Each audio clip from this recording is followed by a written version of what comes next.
మొదటి 3 రోజులు వసూళ్లు అదిరిపోయేసరికి కాటమరాయుడు చిత్రానికి అన్ని వర్గాల ఆదరణ ఉందని ఫ్యాన్స్ తెగ సంబరపడిపోయారు. మీడియాలో ఈ చిత్రానికి బ్యాడ్ రివ్యూస్ రాసిన వాళ్ళని తిట్టిపోశారు. పవన్ పవర్ ఏమిటో తెలియక తప్పుడు రివ్యూలు ఇచ్చారంటూ వీడియో బ్లాగులు చేసి మరీ దుమ్మెత్తిపోశారు. అయితే ఫస్ట్ వీకెండ్ తర్వాత ఒక 2 రోజులు ఆగి ఈ సందడి చేయాల్సిందేమో.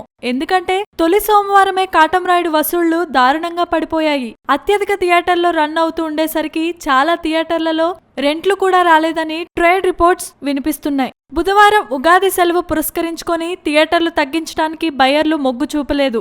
సోమవారం ఎఫెక్ట్ మంగళవారం కూడా కొనసాగే సూచనలే ఉన్నాయి.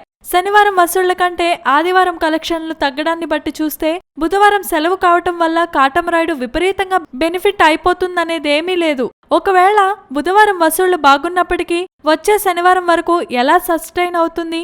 ఈ వారం విడుదలవుతున్న రోగ్, గురు చిత్రాల పోటీని తట్టుకొని ఎంత తిరిగి రాబడుతుందనేది ఆసక్తికరంగా మారింది. మొదటి 3 రోజుల్లో సగం పెట్టుబడి రాబట్టినా మిగతా సగం తెచ్చుకోవటం అంత సులువు కాదని trade వర్గాలంటున్నాయి. Please subscribe. Hi, it's me Purna. Please subscribe.